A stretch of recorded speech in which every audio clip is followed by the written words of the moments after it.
আগামী বছর অর্থাৎ 2025 সাল থেকে নবম শ্রেণী থেকে বিভাগ পুনরায় চালু হবে।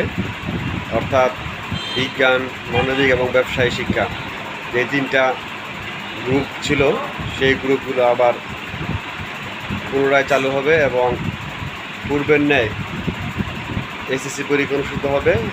এবছর যারা নবম শ্রেণীতে এবং 2025 সালে যারা দশম শ্রেণীতে হবে, দশম শ্রেণীর জন্য নতুন করে পাঠ্য বই করা হবে। এই আগের সিলেবাস বা 2012 সালের যেই কাঠামো ছিল সেই কাঠামো আদলে, এবং